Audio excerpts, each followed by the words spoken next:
Alors aujourd'hui, merci à Sébastien Orifici d'animer ce webinaire qui clôture une série de webinaires que nous avons réalisés autour de l'innovation.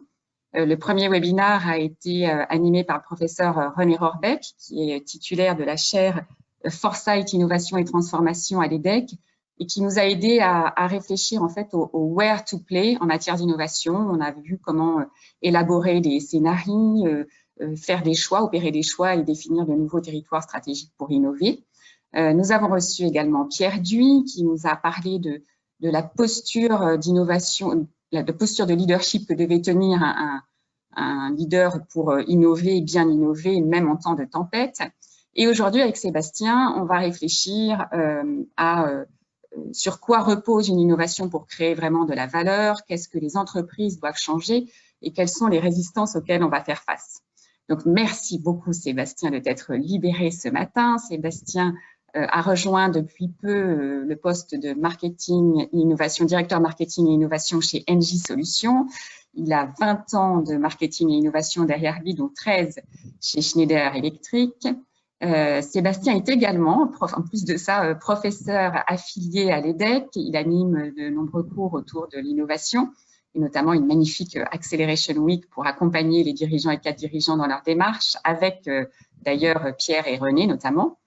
Vraiment, Sébastien, merci de t'être libéré aujourd'hui, parce que je dois dire que tes journées doivent avoir plus d'heures que les miennes, parce que quand j'ai dit à Sébastien que s'il était prêt à animer ce webinaire, il a mis quelques secondes à me dire oui. Je ne sais pas si c'était un fair deal en vrai, mais bon, voilà, on a été très heureux de préparer ensemble ce webinaire. Vous l'avez vu, vous connaissez bien sûr maintenant tous les webinaires. C'est un format, comme on est nombreux, malheureusement, bizarrement interactif. Vous avez vu que tous vos micros sont désactivés et que la seule manière de communiquer avec nous, c'est d'utiliser les questions qui sont à votre disposition. Vous avez un onglet questions. Surtout, utilisez-le, parce que mon rôle, c'est de relayer vos questions ce matin. Donc, je serai le porte-parole fidèle de vos questions. Sébastien a voulu que ce webinaire soit interactif, donc je me permettrai de l'interrompre pour prendre vos questions. J'espère pouvoir traiter tous les sujets, sinon on le fera après coup. Il est temps maintenant de démarrer l'enregistrement. Sébastien, je te laisse la parole. Super, merci Maëlys. Et bonjour à toutes et à tous. Effectivement, je suis ravi d'être là et j'ai réussi à me débarrasser des enfants aujourd'hui. Ils sont tous casés. Oui, les moments du confinement, mais je pense que vous êtes beaucoup dans la même situation, ne sont pas forcément toujours des moments faciles. On les aime, on les adore, mais les gérer et en même temps travailler, c'est pas forcément simple. Mais bon, l'innovation, comme certains d'entre vous ici le savent, c'est ma passion. Donc, je suis toujours ravi de relever des nouveaux challenges et d'en parler avec d'autres passionnés. Alors, je me suis demandé justement en préparant un petit peu ce webinaire qui allait venir. Parce que moi, je suis plutôt habitué au format présentiel, dans une classe, que ce soit avec des grands ou des moyens. Et puis, c'est plus facile parce qu'on sait un petit peu, les gens qui sont dans la salle, pourquoi ils sont venus. Donc, je me suis un peu posé la question de pourquoi vous étiez là aujourd'hui. Je me suis dit que peut-être certains venaient chercher des dragibus. C'est une question d'habitude, parce que d'habitude, je jette des dragibus dans mes cours à ceux qui me donnent les bonnes réponses. Mais je peux pas le faire par web, ça marchera pas, désolé. Il y a peut-être des consultants aussi qui sont venus attraper des slides tout faits. Donc, ça n'a pas de problème, vous pourrez. Je pense qu'on les partagera derrière. Et puis ensuite, je me dis, il y a peut-être aussi des personnes qui sont intéressées, qui travaillent aujourd'hui dans l'innovation, qui sont intéressées pour travailler dans l'innovation. Au-delà de ça, je me dis que vous êtes tous là aujourd'hui, vous avez pris une heure dans votre agenda parce que vous avez un intérêt pour l'innovation. Et ça, je me dis, c'est tant mieux. Et le rôle que je me suis assigné, on va dire, dans cette courte présentation, c'est peut-être de transformer votre intérêt en volonté d'action. Voilà, l'idée, c'est magnifique, l'innovation, c'est génial. On n'a pas besoin d'avoir un garage pour innover. On gère tous à un moment donné des projets avec des clients. Alors parfois, c'est des projets externes, parfois on a monté sa start-up, parfois c'est des projets internes, dans un grand groupe ou dans un moyen groupe. Et donc sur tous ces projets, on est censé souvent faire du nouveau. Si c'était facile, il n'y aurait pas besoin de nous, donc censé faire du nouveau. Et pour ça, on utilise des démarches d'innovation. Et c'est ce dont on va parler aujourd'hui. Et mon idée, c'est vraiment de faire en sorte que vous ayez envie, après ce webinaire, de mettre en œuvre des approches, d'apprendre aussi ces approches qui vont vous permettre de mieux gérer vos projets avec vos clients. Alors, certains d'entre vous savent énormément de choses, peut-être même plus que ce que je vais dire ici. L'idée, c'est de parler à tous, mais pour être sûr que tout le monde en ressort quelque chose, je vais alimenter avec énormément d'exemples. Et donc, vous allez tous, à un moment ou un autre, apprendre quelque chose, avoir un exemple amusant à pouvoir relayer. Et donc, accrochez-vous bien parce qu'on va parler de patates, on va parler de judo, on va parler de karaoké et de pirates, et tout ça en 1 heure. Voilà, il y a un beau panorama à venir. Alors, Maëlys, dis-moi juste si d'un point de vue technique, les slides ont bien avancé. Comme ça, on est Oui, sûr que la technique marche. Oui, ça marche? tout va bien. Parfait. Alors, pour démarrer, je voulais commencer par un avertissement, parce que le titre peut être un peu trompeur. Et si c'était mieux après, particulièrement dans cette période Covid, confinement, on a entendu pas mal sur les antennes de capitalisme bashing, de le monde du renouveau, ça y est, maintenant on va réinventer le capitalisme, les grands soirs, tout ça. Et moi, évidemment, pour ceux qui me connaissent un petit peu, vous le savez, moi je suis en fait un fervent défenseur du capitalisme, de l'économie de marché, de l'économie où il y a une libre circulation des biens et des personnes. Et en fait, je me situe pas vraiment d'un point de vue idéologique là-dessus, c'est plutôt en regardant les preuves historiques en fait. Je suis un passionné d'innovation et du coup j'ai essayé de regarder ce que l'innovation avait apporté à l'homme dans les 200 dernières années et l'innovation a apporté dans un monde qui est le monde capitaliste. Si on regarde, j'aime beaucoup cette illustration, alors c'est difficile de tout voir mais je vais vous expliquer un petit peu comment ça marche. C'est issu d'un site qui s'appelle Gapminder, qui est un site super qui référence en fait toutes les données économiques qu'on a pu collecter de par le monde depuis 1800 jusqu'à aujourd'hui. Et donc chaque bulle représente un pays. La taille de la bulle, c'est la taille de la population. Et puis on peut choisir toutes sortes d'indicateurs. Alors là, pour faire simple aujourd'hui, j'ai choisi sur la gauche l'espérance de vie. Donc en ordonnée l'espérance de vie, et puis en abscisse, j'ai choisi le revenu par habitant. Alors évidemment, c'est bien fait, hein, c'est de l'économie bien faite, donc c'est ajusté, purchase power, donc c'est ajusté de l'inflation. Et donc les dollars dont on va parler en 1800 sont équivalents à des dollars de 2019 ou des euros de 2019.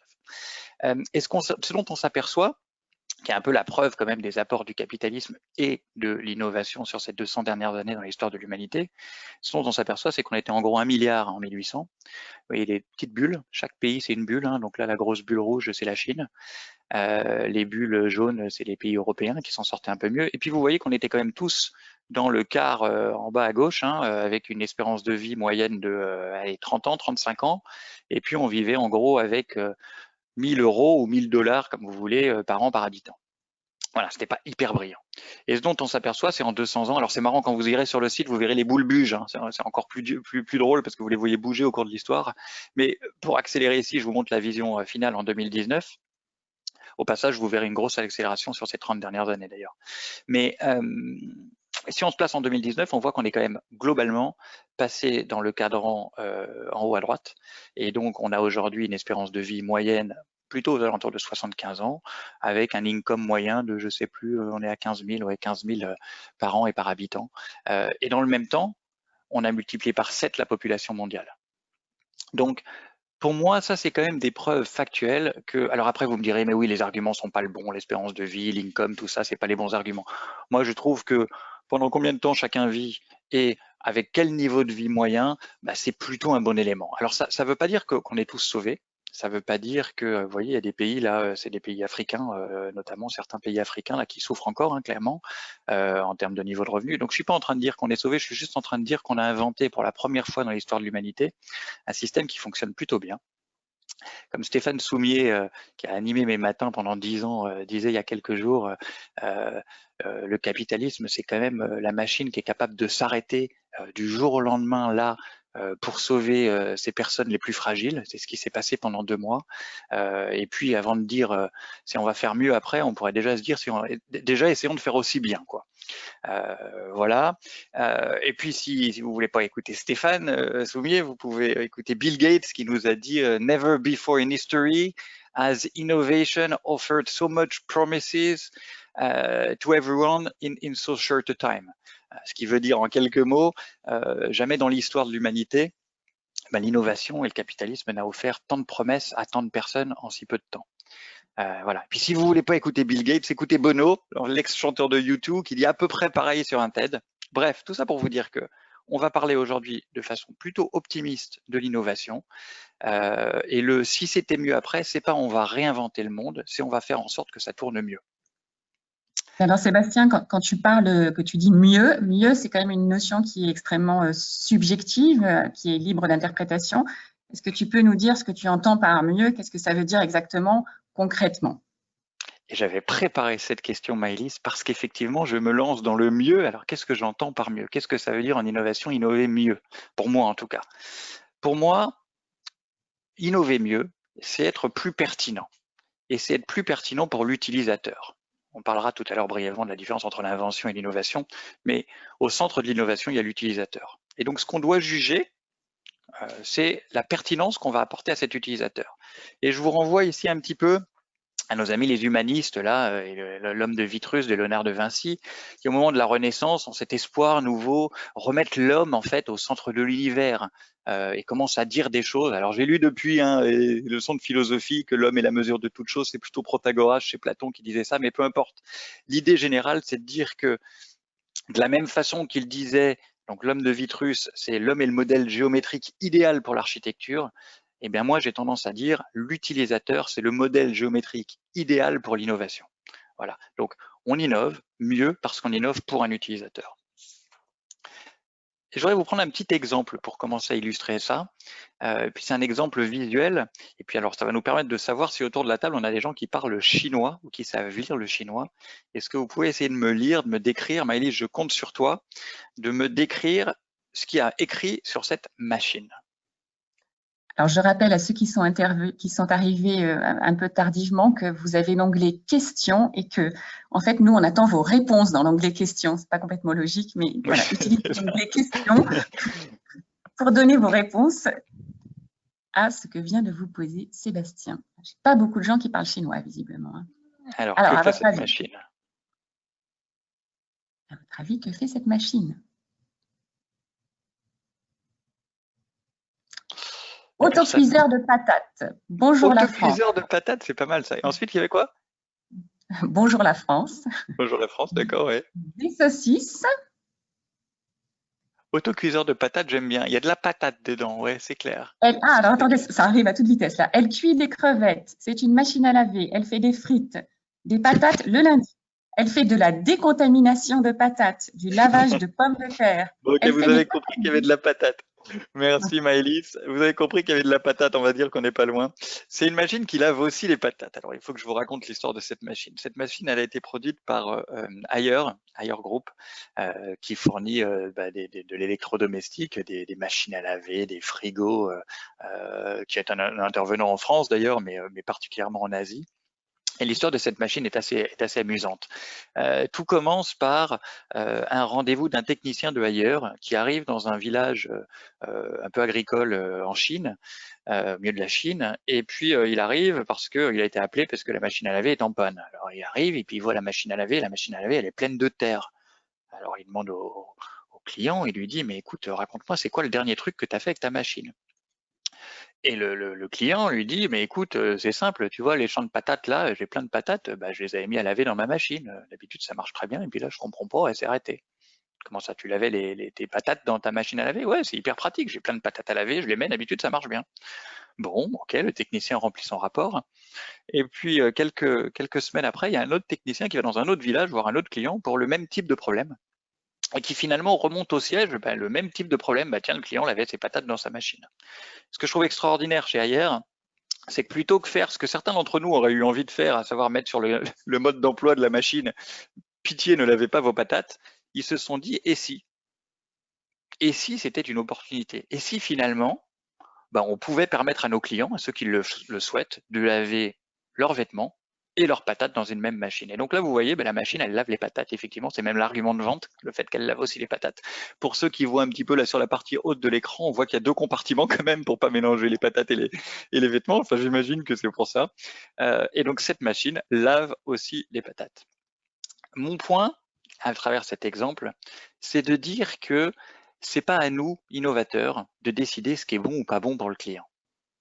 C'est pas à nous de décider que le client il devrait pas laver ses patates. Le client il a un besoin, il a envie de laver ses patates avec sa machine à laver. Notre rôle, c'est si c'est possible, de lui permettre de faire ça. Et donc, Pour aller un petit peu plus loin sur notre notion de pertinence, on est pertinent quand? On est pertinent si on répond à un besoin. Et on répond à un besoin tout en optimisant l'utilisation des ressources. Alors là, certains d'entre vous ont déjà vu ce schéma, c'est un schéma de IDEO, où on montre que quand on veut innover, il faut qu'on équilibre 3 contraintes. Donc on a des contraintes qui tournent autour de la désirabilité, c'est-à-dire justement tout ce qui tourne autour du besoin, il faut qu'il y ait un désir, il faut avoir envie. C'est compliqué de forcer les gens, hein. Alors il y a certaines organisations qui peuvent forcer les gens, mais nous en tant qu'innovateurs, rarement on va pouvoir le faire. Donc il faut créer le désir. Il faut que ce soit faisable techniquement. Hein, voilà, j'aimerais bien avoir une machine à télétransporter, mais c'est pas encore faisable techniquement aujourd'hui. Et puis il faut derrière inventer un modèle de business viable quand même. Okay, et tout ça, pour moi, ça va autour de cette optimisation des ressources. Okay, il faut être capable, et pour moi, l'innovation, elle est pertinente quand elle répond à son besoin de manière non pas originale, mais de manière efficace, efficiente en termes d'utilisation de ressources. Et ces ressources, ça peut être des ressources financières, ça peut être des ressources de la nature, de l'environnement, ça peut être du temps. Et c'est pour ça que j'aimerais introduire avec vous aujourd'hui une notion, on en profite puisqu'on est dans un webinaire en français et généralement toutes ces notions sont des notions en anglais, mais pour une fois, on va lancer une notion en français. C'est la notion d'innovation anti-gaspi. Voilà, j'ai mis un trait de marque dessus, vous n'avez plus le droit de l'utiliser. L'innovation anti-gaspi, le principe c'est de dire on veut innover en gaspillant le moins de ressources possible. Et ces ressources, encore une fois, c'est du temps, c'est de l'argent, c'est des ressources naturelles. On veut être capable de satisfaire des besoins en gaspillant le moins possible. Voilà, et ça, c'est la mesure de la pertinence. Et c'est ce qui va nous permettre de dire si demain, on innove mieux ou pas mieux qu'aujourd'hui. Alors, 2 choses, Sébastien. D'abord, ta caméra est figée, donc j'en suis désolée. C'est la vie. le cas pour plusieurs participants. Donc, tu es arrêté, mais heureusement, les diapositives continuent à fonctionner et à tourner. Donc, on a bien compris ton message. Innover, c'est répondre à un besoin réel en optimisant les ressources. Mais finalement, on dit si c'était mieux après, c'est pas complètement nouveau tout ça, si ce n'est que peut-être on porte une attention un peu plus particulière aux ressources en temps de crise. Mais qu'est-ce qui est nouveau dans tout ça? Oui, tu as raison, Maëlys, c'est pas si nouveau, effectivement.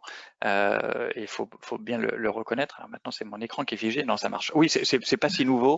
Alors, j'ai essayé de faire ici un petit panorama. Vous m'excuserez au passage parce que j'ai forcément oublié du monde, mais j'ai essayé de faire un petit panorama des gens qui ont déjà été très inspirants, en fait, sur ces sujets de meilleure innovation parce que plus efficiente, répondant mieux à des besoins de clients en optimisant les ressources.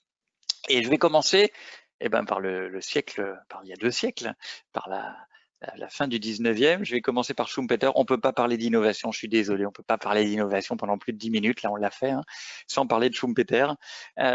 Schumpeter, il dit le fondement de la dynamique de l'économie, c'est l'innovation. Voilà, c'est le fondement de la dynamique de l'économie. Schumpeter, il crée la notion d'entrepreneur.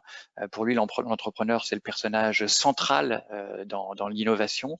Et puis, il commence à faire apparaître la différence entre l'invention et l'innovation. L'innovation, c'est une invention qui trouve son public, qui commence à répondre à des besoins d'utilisateurs, en fait. Voilà. Donc, il faut citer Schumpeter. Et puis, il faut citer aussi Edison. Edison, qui a monté le premier grand labo d'innovation, où il était entouré, il n'innovait pas tout seul.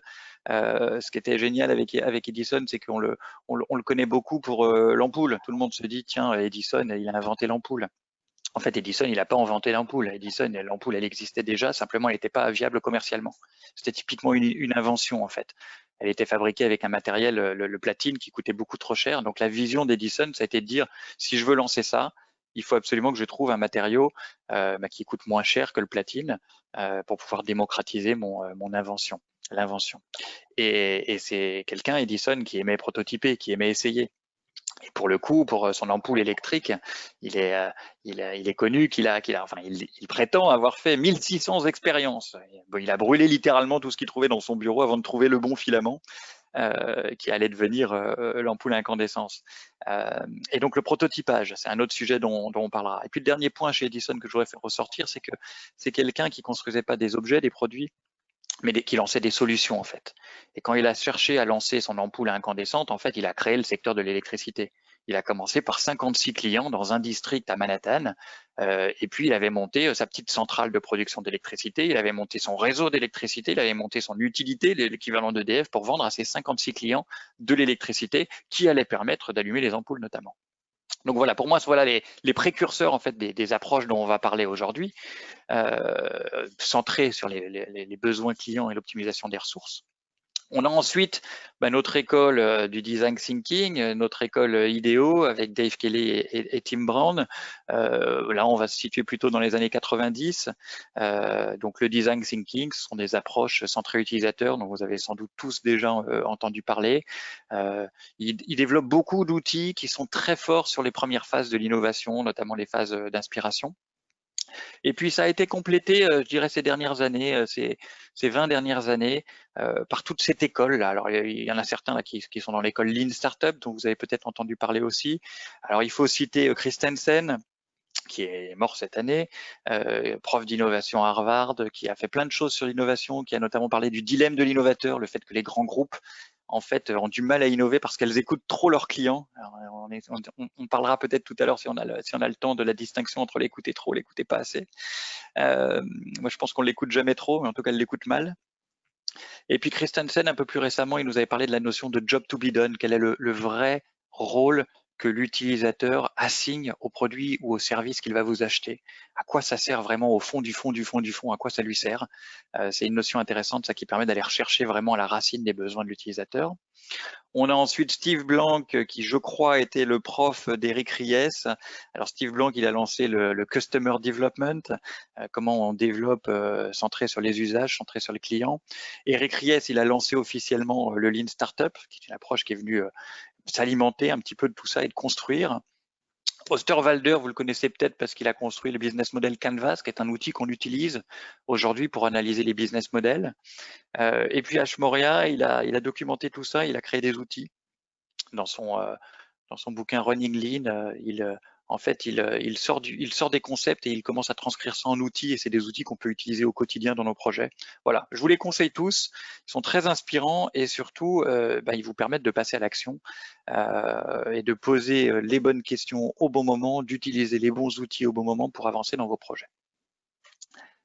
Alors du coup, c'est quoi la recette? Parce que là, on a parlé des personnes qui ont inventé la recette, mais maintenant, il faudrait peut-être parler un petit peu de la recette.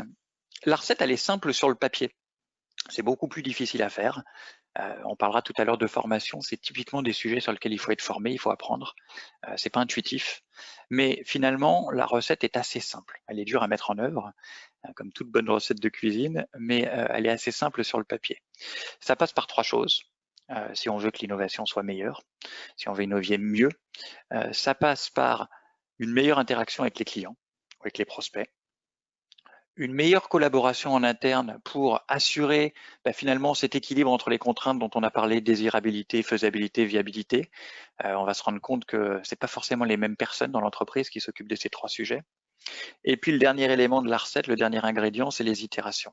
C'est le fait qu'il ne faut pas attendre d'avoir une solution complètement finalisée pour se lancer sur le marché. Il faut construire cette solution avec des rendez-vous réguliers avec son marché. Voilà. Pour illustrer, c'est comme promis, je vais vous donner quelques exemples et pas juste la machine à laver les patates. Et donc, je voulais vous illustrer de trois exemples, ces trois ingrédients quelque part. Et le premier exemple que je voudrais prendre, c'est l'exemple de Decathlon, et plus particulièrement de la marque Domio chez Decathlon, mais ils font ça aujourd'hui pour toutes leurs marques. Decathlon, c'est une entreprise qui innove bien et qui innove au plus près de ses utilisateurs. Et pour être sûr d'innover au plus près de ses utilisateurs, en fait, ils ont fabriqué des environnements pour innover. Et ils ont fabriqué leur environnement. Et si vous prenez le siège social de Domios, le siège social monde de la marque Domios, donc Domios, c'est la partie Decathlon qui s'occupe des vêtements de gym et de tous les instruments pour faire de la gymnastique, qu'on a bien utilisé pendant le confinement. Eh bien, Domios, le siège social monde de Domios est à Roubaix. La porte d'à côté, littéralement, la porte d'à côté, il y a le plus grand magasin en nom propre Domios monde. Donc, il y a un magasin dans lequel ils vendent leur équipement. Et la porte encore d'à côté, il y a le 5e centre européen de gym, et oui, il est à Roubaix, et il est juste à côté du siège de Domios. Et donc, ils ont créé ce triptyque qu'ils ont fait ailleurs. On me dit à Honda, il y a la même chose pour le surf. à Villeneuve d'Ascq aussi, il y a la même chose. Ils ont toujours ce triptyque entre l'endroit où on conçoit des produits, on pense des produits, l'endroit où on les utilise et l'endroit où on les vend. Et ça, c'est le bon triptyque en fait pour s'assurer des interactions clients, des itérations. Et je discutais avec un des innovateurs chez Domios qui s'occupait des tapis roulants, vous savez, des tapis de course. Et puis j'avais rendez-vous avec lui et puis il me disait ah oui, ce matin je pouvais pas te voir parce que ce matin j'étais en file d'interview. Ah bon, t'étais où? Et ben j'étais dans le centre de gym là juste à côté. J'étais en train de penser à une petite appli pour mon nouveau tapis roulant là. Puis j'ai été directement, j'avais dessiné 2-3 trucs là, j'ai été directement dans le centre de gym. Il y avait un gars qui courait sur le tapis, je lui ai montré, je lui ai dit, j'ai eu un premier échange, tout ça. C'est bien, je vais travailler là pendant quelques jours et puis j'y retournerai dans 4 jours là. Parce que du coup, ce que je vais faire, c'est que je vais commencer à les mettre un petit peu sur un soft. Là, j'ai un soft, comme ça, la prochaine fois, je pourrai leur montrer ce que ça donne. Voilà, c'est vraiment ancré dans les gènes de Decathlon, ce fait qu'on itère au fur et à mesure et on itère avec le client. Et je trouve que c'est une force d'avoir été capable de mettre le magasin et de mettre l'endroit où on l'utilise juste à côté de l'endroit où on conçoit. Ça facilite cet accès au client. Voilà pour l'exemple Decathlon. Le deuxième exemple que je voulais prendre, on va rester dans la frite, c'est l'exemple du groupe SEB, qui est un autre pilier de l'innovation, un autre pilier français d'ailleurs de l'innovation. Alors le groupe SEB, c'est l'histoire de leur machine à faire les frites sans huile. Donc, vous avez peut-être tous déjà entendu parler, l'Actifry. Et alors je connais on va dire de seconde main l'histoire de l'invention du lancement de cette machine et je vais vous la partager parce que je la trouve très amusante. Alors qu'est-ce qui se passe? On est il y a je dirais une quinzaine d'années au siège du groupe SEB et puis on a une réunion de crise avec autour de la table le contrôleur de gestion, le directeur marketing et puis le responsable d'ingénierie de la friteuse. Et puis le contrôleur de gestion arrive, il pose 2 friteuses sur la table, identiques, blanches, identiques l'une et l'autre, et il dit, ben voilà, quelle est la différence entre ces deux produits? Jouez au jeu des 7 différences. Les gars autour de la table disent, ben j'en sais rien. Et ben il dit, il y en a une, elle est à nous, elle est vendue 100 € ou 80 €, et il y en a une autre, je l'ai trouvée sur un marché en Chine, elle est vendue 20 $. Voilà, on est mort, c'est la même machine, elle vaut 4 fois moins cher, on est mort, on va rien pouvoir faire d'autre. Puis à ce moment-là, ils se mettent à réfléchir un petit peu quand même, à se dire, bon ben tiens, mais qu'est-ce qu'on pourrait faire? Et puis le marketeur dit, mais de toute façon, la frite, c'est pas le moment parce que les gens maintenant, ils ont envie de manger des choses de santé, on devrait carrément arrêter les friteuses. Puis à ce moment-là, ils continuent la discussion, et puis il y a l'ingénieur qui paraît-il, littéralement, prend le vidéoprojecteur, le branche à son ordinateur, et puis se lance sur la page Wikipédia et dit, tiens, je voudrais vérifier un truc quand même. Et puis, il parcourt la fiche Wikipédia de la frite et il dit, ah ouais, c'est bien ce que je pensais. En fait, une frite, ça se fait par déshydratation et après par friture. Tiens. Bon, écoutez, arrêtons là cette réunion. Je voudrais vous montrer un truc dans une semaine. Laissez-moi une petite semaine et puis je voudrais vous montrer un truc. Puis ils refont une réunion une semaine après. Et puis l'ingénieur fou, le responsable de l'ingénierie arrive. Il a un petit four.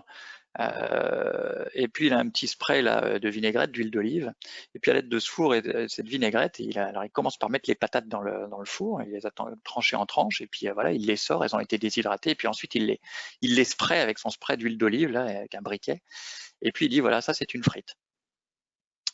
Et né comme ça, m'a-t-on dit, l'idée de l'Actifry, qui est effectivement la première friteuse au monde qui fonctionne et qui fait des frites magnifiques. J'en ai une à la maison, magnifique, avec une seule cuillère d'huile.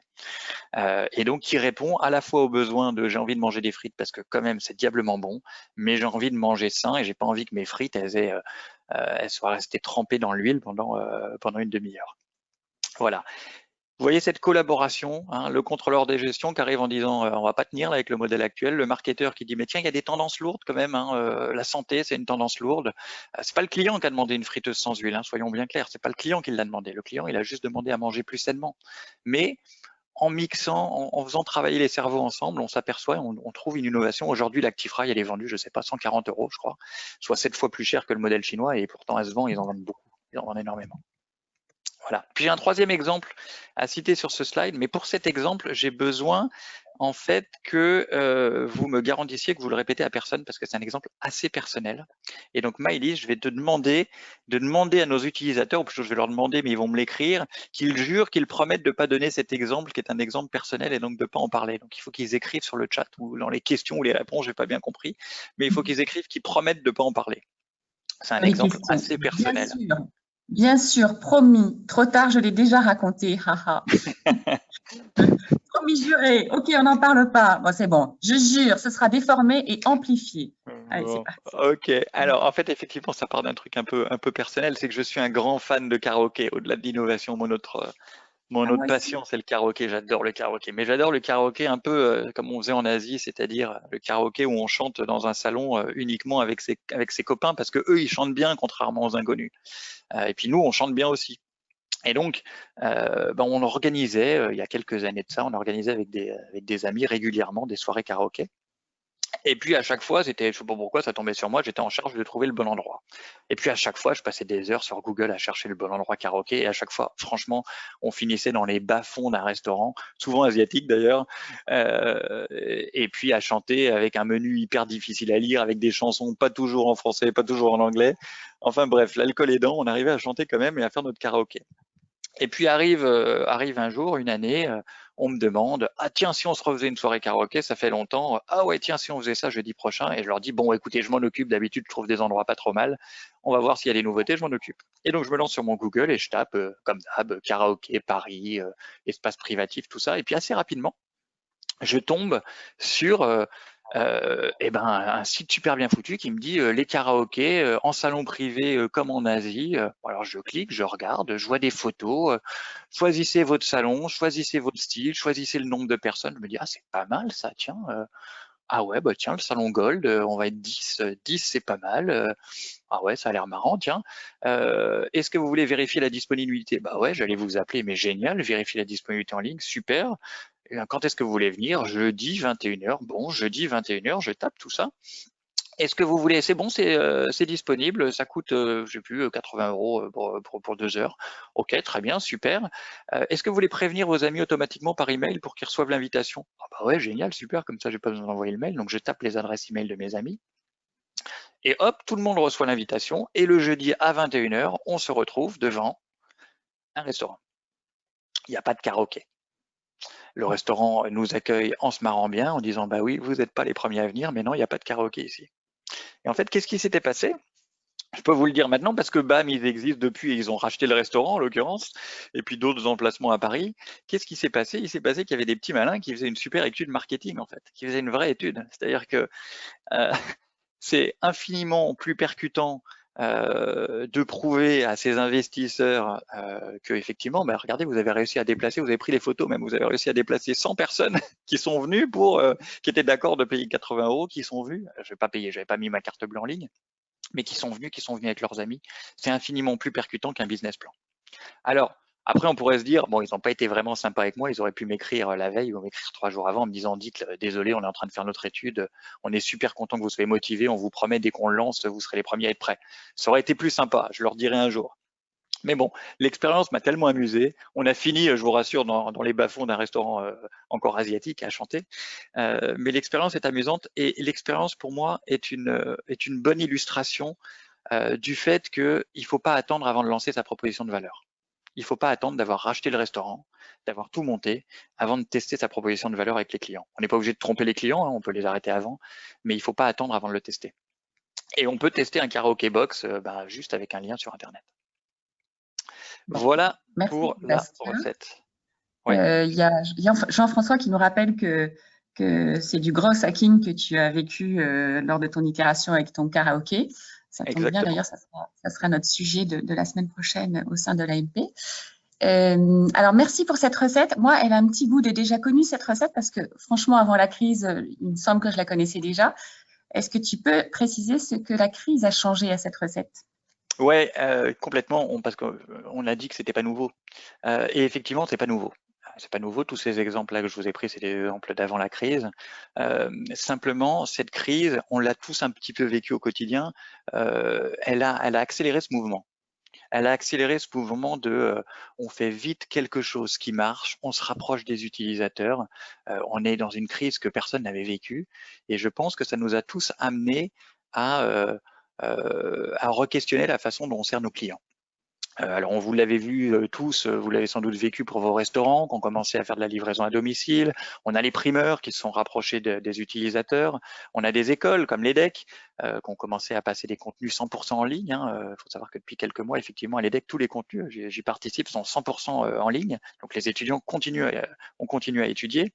Et puis des exemples plus Ils sont personnels. revenus en présentiel, pardon, hein, mais ils étaient 100% en ligne, en formation continue. Certains ont eu la chance de revenir en présentiel. Et puis j'ai même ma petite start-up préférée là, mes riders de The Ridery qui démocratise le kitesurf en ce moment, qui ont fait leur meilleur mois, me disent-ils, pendant le confinement, parce qu'ils ont trouvé les bons moyens, parce qu'ils se sont aperçus que finalement les clients, ils avaient envie de rêver, ils avaient envie de s'évader, ils avaient envie de penser à la prochaine voile qu'ils allaient utiliser pour aller rider. Et donc ils ont fait leur maximum de chiffre d'affaires pendant ces mois-ci. Donc tout ça pour vous dire que pendant la crise, tous les entrepreneurs que nous sommes ont essayé de s'adapter en fait à leurs clients. Mais l'exemple que je voudrais vous prendre ici, que je trouve assez percutant, ça va nous amener à parler du judo, c'est l'exemple de Cyril. Cyril, ça a été pendant quelques jours, quelques heures, le prof de judo de mon fils Timothée qui a 4 ans. Et Cyril, qu'est-ce qui s'est passé? Cyril, il donnait des cours de judo, il est 2e, 3e, 4e dan, je sais pas, il donne des cours de judo. Et après une semaine de confinement, il était désespéré. Il s'est dit, il faut absolument que je puisse continuer à travailler, notamment avec tous ceux qui font de la compétition, en fait. Et donc, il a commencé à faire des vidéos, mais les vidéos, c'était un peu frustrant, c'était utilisé, mais il savait pas si les enfants faisaient bien les exercices ou pas. Et puis ensuite, il s'est dit, bah, je me lance. J'ai un peu peur de la technique quand même, hein, les zooms, tout ça, je connais pas, mais je me lance. Ce qu'on veut leur apprendre, c'est à se déplacer, c'est à faire de la préparation physique. On peut le faire en ligne. Et puis, il commence à inventer des éléments. Alors, il a son carré, là, vous avez vu plusieurs fois là sur les vidéos, le carré, ce qu'il a appelé le carré magique, qui au début avait 4 cases, puis au final avait 6 cases, qui lui permet en fait d'interagir, de les aider à se déplacer dans l'espace. Et puis ensuite, il se dit, il n'y a pas de raison qu'il n'y ait que les enfants qui font la compète aussi. Donc, je vais le faire pour tous mes enfants. Par exemple, là, il a un cours avec des handicapés. Et à chaque fois, méthode pédagogique différente, utilisation différente de l'espace. Pour chacun de ces publics. Et puis ensuite, il se dit, c'est pas juste parce que les parents de mes enfants aussi en cours, aussi, ils sont confinés. Tiens, si on leur faisait aussi un petit cours. Alors, il leur fait du taïso, c'est de la préparation mentale et physique. Et donc, il a fini par avoir jusqu'à 100 étudiants par jour. La Fédération française de judo l'a su, lui a envoyé un 6e dan ici que vous voyez, qui est venu pour faire une des vidéos. Tout ça se fait dans la bonne humeur. Et donc, Cyril, accompagné d'Isis aussi qui l'aide, alors parfois il se déguise de façon drôle pour aider, Cyril, il a réussi à faire du judo pendant le confinement. Et il l'a fait comment? Il l'a fait en écoutant ses clients, en se lançant dès la première semaine et en s'adaptant petit à petit. Et sans la crise, quelque part, il ne se serait pas mis à faire ça. Mais aujourd'hui, maintenant qu'il a testé ça avec la crise, bien sûr, il va reprendre le plus vite possible les cours de judo en salle. Mais je pense que ce lien qu'il a créé, ce lien vidéo qu'il a créé, ces nouveaux business quelque part qu'il a créé, et surtout la façon dont il l'a créé, c'est des choses qui vont clairement lui rester. Voilà pour l'exemple de notre carré du judoka. Le point auquel je voulais en venir maintenant, c'est que effectivement, c'est pas nouveau. Ça a été accéléré pendant la crise, et surtout, ce sera inéluctable. On ne va pas pouvoir passer outre demain. Et pour moi, il y a plusieurs raisons à ça. La première raison, c'est que l'incertitude, elle continue à augmenter en fait. La crise, elle a rajouté une grosse dose d'incertitude. Dans le cadre de mon métier chez NJ Solutions, j'ai interrogé beaucoup d'industriels ces derniers temps pour comprendre un peu comment ils vivaient la crise. Et en fait, la situation est difficile. Ils ont des carnets de commandes vides ou pas très pleins en ce moment. Mais surtout, au-delà de ça, ils ont des vrais problèmes de prévision. Les clients et leurs clients de leurs clients ont du mal à faire des prévisions sur le futur. Et cette incertitude, elle ne va pas s'arrêter tout de suite. Elle était déjà un peu présente avant, hein, quand on voit l'évolution du prix de l'énergie sur ces dernières années, on voit que l'incertitude est forte sur les marchés. Elle va l'être encore plus forte. Dans une période d'incertitude, on n'a pas le choix. Il faut être proche de ses clients et il faut itérer.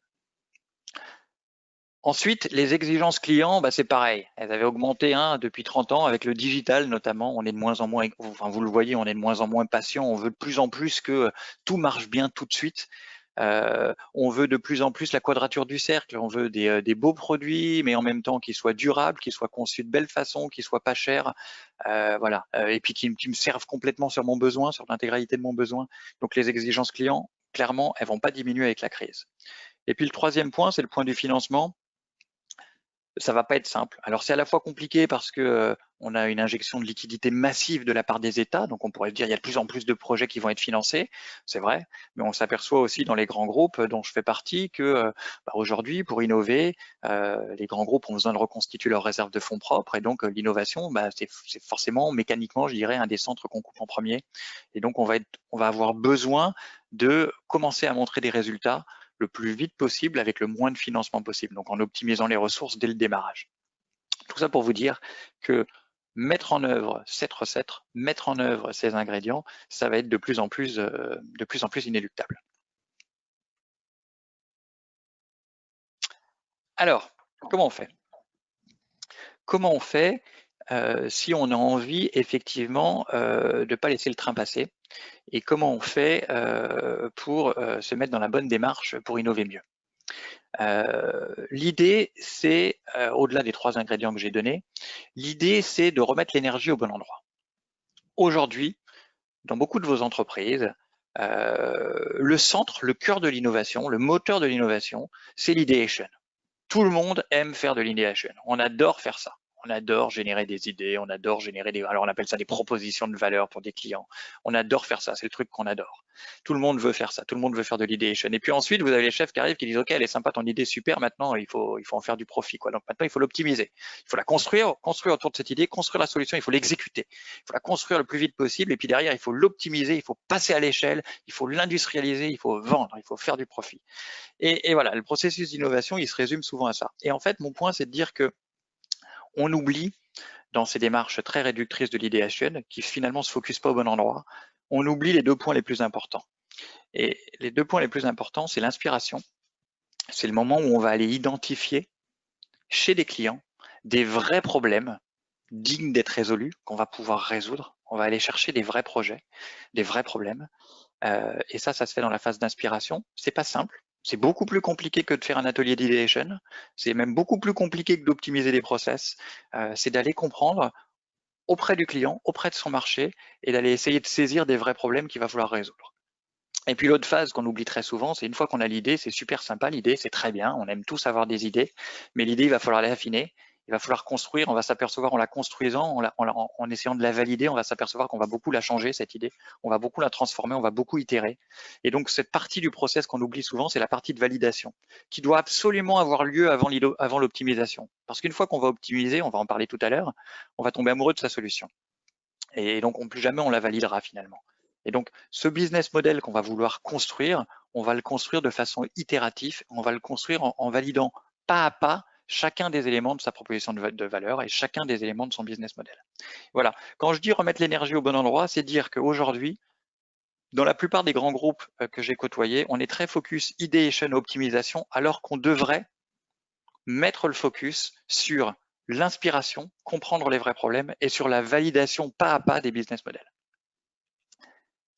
Alors, merci Sébastien. J'ai une question intéressante sur le rôle, c'est Martial qui la pose. Quel rôle, quelle place il faut donner à la data pour bien innover?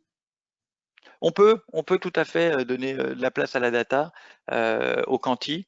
Après, je m'en méfie sur l'innovation. La data, ça marche vachement bien sur l'optimisation, hein, en mode gros hacking, tout ça. On a déjà une idée, on a déjà un business model, on a déjà quelque chose, et puis on se sert de la data pour faire du volume, pour optimiser. La data, c'est bien quand on sait bien l'interpréter. Et la difficulté souvent, c'est que tant qu'on n'a pas fait une vraie période d'inspiration, tant qu'on n'a pas vraiment échangé avec des clients, on ne sait pas trop où regarder en fait. On sait pas trop, on sait même pas poser les bonnes questions en fait. C'est un peu voilà l'aiguille dans la botte de foin qu'on recherche. Et particulièrement quand on veut innover, c'est-à-dire quand on veut faire quelque chose de nouveau qui n'existe pas, ça va être dur de trouver de la data historique sur des choses qui n'existent pas. Donc la data, ça peut être une source d'inspiration, mais en aucun cas ça doit être la source d'inspiration. Voilà, j'espère que ça répond à la question. Alors, si vous êtes d'accord, hein, maintenant, ce qu'on peut partager un petit peu, c'est les résistances. Parce qu'on peut avoir l'impression comme ça que c'est tout facile. Moi, ça fait au moins 10 ans que j'essaie de faire ça dans différents grands groupes et je me suis heurté à pas mal de résistances et je voulais peut-être vous les partager un petit peu pour qu'on puisse mieux voir derrière ensemble comment les dépasser, ces résistances. Et pour moi, elles tournent tout autour de on va dire de trois sujets. C'est d'abord de l'aveuglement ou de la peur ou de la faiblesse. Et ça se situe à tous les niveaux dans l'entreprise. Alors, on va d'abord parler de l'aveuglement.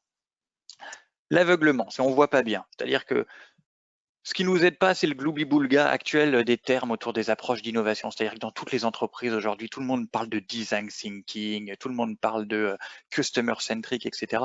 Mais en fait, presque ça m'agace un petit peu. On me parle d'atelier design thinking. C'est-à-dire que le design thinking, ça a été complètement perverti et maintenant c'est l'idée de, ça va nous permettre de faire de l'idéation. C'est super et on va faire de l'idéation avec les clients. Et encore une fois, on oublie la phase amont, on oublie la phase inspiration. Donc quelque part, on a détourné tous ces concepts de leur vraie valeur. Alors on peut dire que c'est par aveuglement, mais en tout cas, on va en reparler tout à l'heure. Il faut être formé, il faut savoir comment faire. C'est pas juste en mettant design thinking sur une approche antique qu'on va être plus orienté client. Bon, l'autre sujet d'aveuglement, c'est toutes les fausses promesses technologiques. Alors en ce moment, on baigne dedans, hein, les objets connectés, l'artificial intelligence. Alors ces promesses vont se concrétiser. Hein, je dis pas. Simplement aujourd'hui, dès qu'on commence à lancer des sujets d'artificial intelligence, d'objets connectés, enfin surtout ces sujets de blockchain, tout ça, bah, souvent la technologie prend le pas sur le besoin client et parfois effectivement nous aveugle et nous fait oublier à quel usage, à quel besoin on a voulu répondre en premier. Ensuite, il y a une autre source d'aveuglement, c'est cette impression qu'on a tous quand on fait quelque chose, on a l'impression qu'on avance quand on construit la solution. Et plus on résout des difficultés techniques vers la solution, plus on a l'impression d'avancer. Or, tant que tu ne présentes pas ta solution ou tes morceaux de solution à ton client, en fait, tu avances, mais tu n'es pas sûr que tu avances dans le bon sens. Donc, c'est cet aveuglement-là, c'est l'impression que j'avance parce que je fais des choses. Et puis le dernier point qui en découle directement, c'est le biais de confirmation. C'est-à-dire que plus vous allez avancer dans la construction de votre solution, moins vous allez être capable d'écouter ce que vous dit votre client, plus vous allez tomber amoureux de votre solution. Donc tout ça, c'est des résistances qui tournent autour de l'aveuglement. Ensuite, il y a des résistances, y compris dans les grands groupes, qui tournent autour de la peur. Alors on a peur de quoi? Bon, on a peur du client. Il faut se le dire, souvent en marketing, j'en ai connu beaucoup, même en vente, on a peur d'aller interroger le client, d'aller poser des questions aux clients. On préfère arriver avec notre brochure, avec notre mallette ou lui pousser un mail. On a peur de cet accès au client. Alors dans certaines entreprises, on lui dit mais non, c'est le commercial et seulement le commercial qui parle au client. Le marketeur peut pas. J'ai tendance à dire d'accord, mais comment je fais mon job de marketing qui est d'identifier des besoins si je ne vais pas parler au client? Donc voilà, il y a cette résistance qui tourne autour de l'accès au client. Une autre peur, c'est la peur de montrer ce qu'on a fait tant que c'est pas fini. On a tous une envie de perfection. On a tous envie de montrer le produit génial, être sûr. Non, non, je peux pas te le montrer tout de suite parce que tu vas le critiquer. J'ai pas encore tout fini. Donc voilà, on a cette peur de montrer quelque chose qui n'est pas terminé. Et puis le dernier élément de cette peur, qui est une résistance très forte à l'innovation, c'est tout ce mythe du secret. Il y a encore un petit peu ce sentiment de secret autour de l'innovation. Tant que j'ai pas breveté, si je parle de mon idée, on va me la piquer, quoi. En vrai, on s'aperçoit aujourd'hui que tout le monde a les mêmes idées au même moment et que le truc important, c'est la vitesse d'exécution. Mais effectivement, il y a encore ce sentiment de secret de non, non, je veux surtout pas en parler, c'est pas le moment d'en parler. Et puis, il y a aussi une faiblesse quand même. Ça, il faut aussi en parler comme résistance. Il y a aussi une faiblesse que j'ai rencontrée chez un certain nombre de managers qui vient du fait que quand j'ai déjà misé sur de l'innovation, quand j'ai déjà promis le truc à mes chefs, quand j'ai déjà dépensé de l'argent, et ben là, je dis non, je peux plus avoir tort, quoi. Il faut que je lance la première version. Non, non, après on fera ça, après on ira voir le client, tout ça, mais là, la première version, il faut que je la lance quand même. Et ça, effectivement, c'est une faiblesse parce que plus je vais injecter dans ce bignou, tant que j'ai pas validé avec un client, plus je vais injecter dans ce bignou, plus je vais finalement prendre le risque de prendre un grand mur. Voilà. Donc les résistances, eh ben, en gros, elles tournent autour de peur, d'aveuglement et de faiblesse, et vous en trouverez beaucoup. Vous en trouverez beaucoup dans vos entreprises. Mais, Alors, oui, dis-nous, Alice, dis-moi. J'ai une question de Stéphane qui dit, mais alors du coup, comment on peut lever ces résistances et comment on peut faire innover ces équipes? Exactement, et c'est la dernière partie aujourd'hui qu'on va regarder ensemble, c'est comment on fait. Parce que quand même, je voulais pas vous laisser avec ces questions. Comment est-ce qu'on fait? Moi, j'ai identifié trois façons d'avancer pour lever ces résistances. Dans tous les cas, vous qui serez convaincu, qui serez formé, vous aurez un vrai rôle à jouer pour les lever et ce ne sera pas facile. Mais pour moi, il y a trois pistes à mettre en œuvre que vous pouvez mettre en œuvre dès maintenant pour lever ces résistances dans vos organisations, qu'elles soient grandes ou petites. Et la première, c'est la formation. Comme je vous disais tout à l'heure, ça ne s'invente pas. faire bien de l'inspiration, faire bien de la validation, il y a des choses à apprendre et donc il faut être formé. Vous pouvez être formé à l'EDEC, hein, donc il y a un programme exécutif qui fait ça très bien. Il y a plein de modules, plein de formats divers et variés qui peuvent vous permettre de faire ça, notamment l'Acceleration Week qui vous permet en une semaine de tester, de mettre en pratique ces concepts. Et puis je voulais vous donner aussi une petite illustration de quelque chose qu'on a fait chez Schneider Electric en partenariat avec des amis de chez Tango qui font ça chez des grands groupes. On a monté un bootcamp d'innovation en 2 jours. Et l'idée de ces 2 jours, c'était de montrer aux 20 personnes dans la salle qu'ils pouvaient aller voir des clients et qu'ils pouvaient aller les voir tout de suite en fait. Et donc 1 heure après le démarrage de la formation, ils allaient, alors là vous avez l'exemple à Grenoble, aux US ou en Chine, ils allaient voir des clients. Dans l'image en bas à gauche, là, ils ont été voir le tableau électrique de l'hôtel dans lequel la formation était faite. Et ils ont appris, du coup, à travers cette formation, qu'en fait, c'est pas si compliqué d'aller voir des clients, qu'on peut le faire, qu'on n'a pas besoin d'attendre.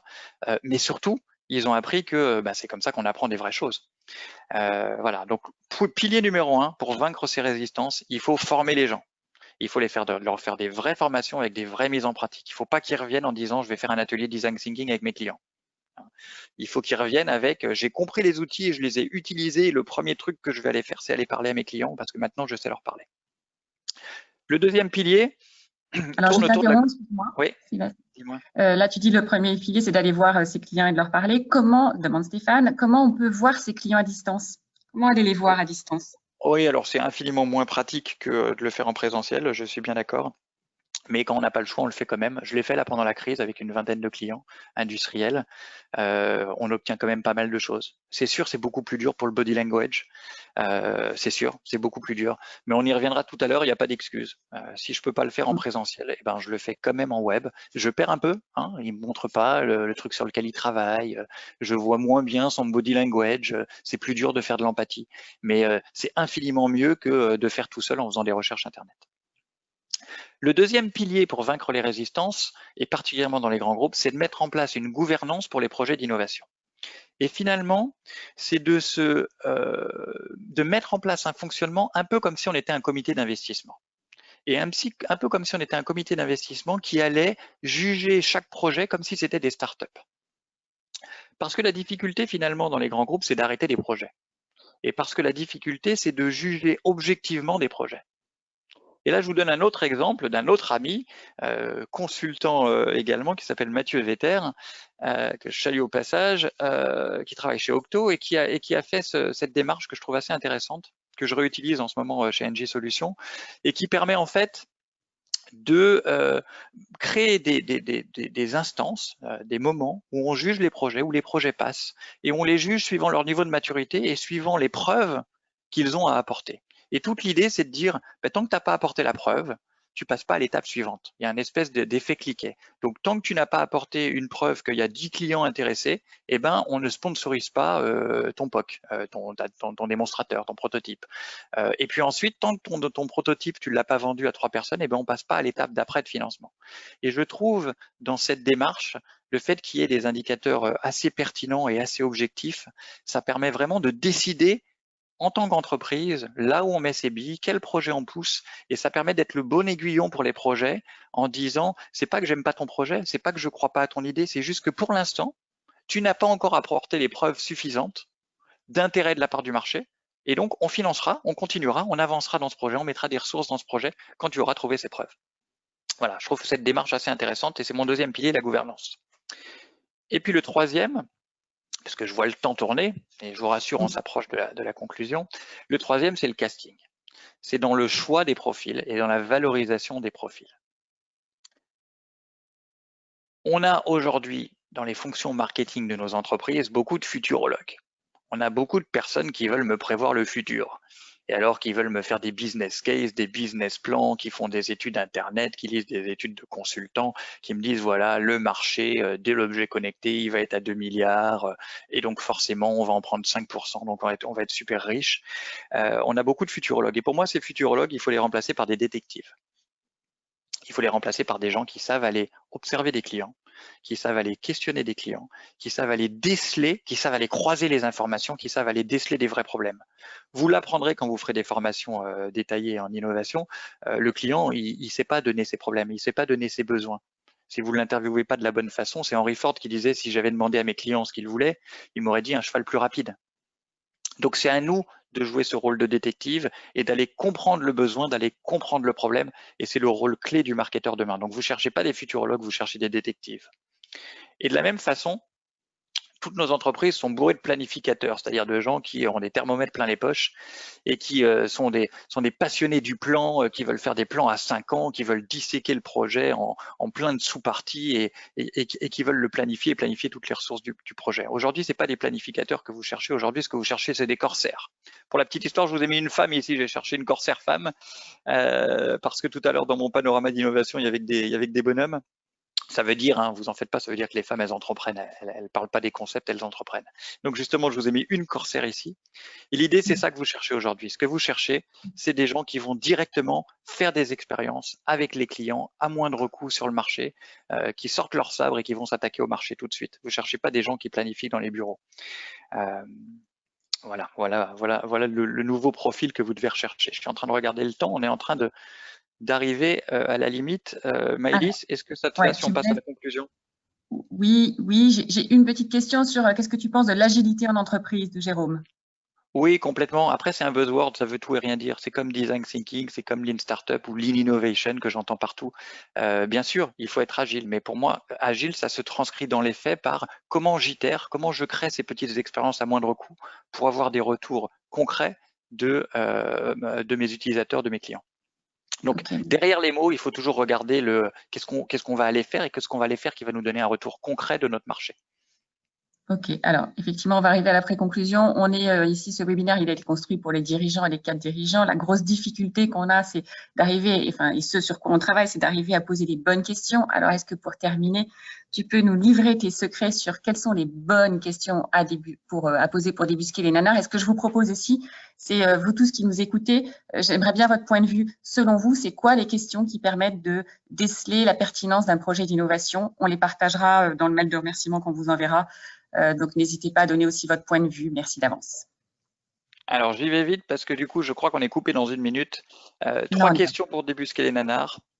La première, voilà, j'ai testé toutes ces questions dans mon environnement. La première, pour débusquer les nanars, à savoir les projets sur lesquels il ne faut pas trop innover, la première qui va vous permettre de valider l'interaction client, c'est de dire c'est quoi les solutions actuelles de ton client. Et tous ceux qui vont vous répondre, bah aujourd'hui, il n'a pas de solution, justement, c'est pour ça qu'il a le problème, c'est pour ça qu'on va gagner. Mais en fait, le fait qu'il y ait une solution alternative, c'est un bon indicateur du fait qu'il y a un vrai problème. Et plus cette solution alternative va être moche, plus il va y avoir une place pour votre solution à vous. Donc voilà, ça, par expérience, c'est une bonne question qui permet de valider l'interaction client. Ensuite, sur la question de la collaboration, c'est beaucoup plus simple, c'est demander à la personne avec qui tu bosses aujourd'hui. Et s'il vous dit qu'il bosse avec des gens qui lui ressemblent, par exemple que des profils techniques, bah vous allez vous dire, bah tiens, là, il lui manque le profil marketing, il lui manque le profil finance, il est en train de regarder un seul axe. Et puis le dernier point qui permet de valider l'iteration, c'est une question que j'aime beaucoup, ça c'est de dire quelle était ton idée de départ. Et tous ceux qui vont vous dire, bah, c'était celle-là, c'est bien, on est en train de la développer, bah, tout cela, vous savez qu'il y a 99% de chances qu'ils soient en train de se rater, parce que les bonnes idées, ce sont des idées qui évoluent au fur et à mesure, sur lesquelles on a pivoté au fur et à mesure. Toutes les startups que vous voyez aujourd'hui, toutes les grandes entreprises que vous voyez aujourd'hui qui ont lancé des concepts innovants, quand vous leur demandez en réalité quelle était l'idée de départ, vous vous apercevez que c'était sur un autre segment, avec un autre type de solution, vendu d'une façon différente, et que ces idées, elles ont pivoté, elles se sont affinées au fur et à mesure. Donc, s'il vous dit l'idée de départ, c'était la même que celle d'aujourd'hui, vous savez qu'il n'a pas encore fait le job. Maëlys, est-ce qu'on est encore ensemble? On est encore ensemble, ne t'inquiète pas, on ne sera pas coupé de façon autoritaire. J'avais peur qu'on soit coupé de façon autoritaire par Big Brother. Non, je te laisse le mot de la fin, mais on est bien dans les temps. Merci à toi, Sébastien. Alors, le mot de la fin, il est simple et je prendrai quelques questions après pour ceux qui veulent rester si on n'est pas coupé.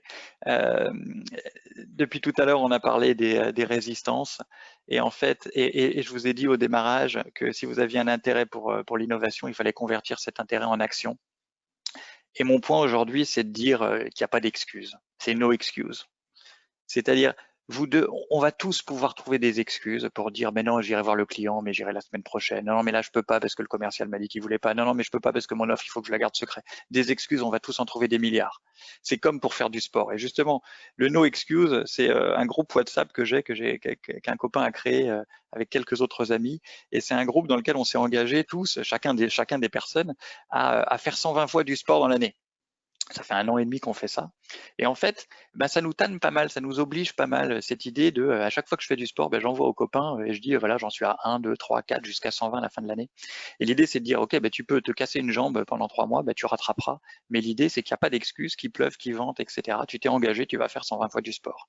De la même façon, ce que j'aimerais que vous preniez comme engagement envers vous-même, parce que je ne vais pas pouvoir aller vérifier, c'est de vous dire, il n'y a pas d'excuses pour aller voir des clients. Si j'entame ma 3e réunion sur un projet et que j'ai toujours pas été voir de clients, j'ai tort. J'arrête ma réunion et je vais voir des clients. Si j'entame mon 3e jour où je suis en train de développer ma solution et où j'ai pas été la tester, j'ai pas trouvé le moyen de la tester d'une façon même dégradée avec mon client, j'ai tort. Je m'arrête tout de suite, j'arrête de développer, je vais voir mon client. Et puis si je suis tout seul à réfléchir à mon projet et que j'ai pas été m'entourer de personnes qui ont des profils et des visions, des perspectives un peu différentes sur ces projets. Donc là, on est sur le mode collaboration. Et pareil, je m'arrête tout de suite. Il n'y a pas d'excuse. Je vais tout de suite aller frotter mon esprit, frotter mon idée à celle de quelqu'un d'autre. Voilà ce sur quoi je voulais qu'on échange aujourd'hui en termes d'innovation pour vous montrer que l'avenir est plutôt clair et on va innover, on peut innover beaucoup mieux après et ça passe notamment par de la formation et par de l'action.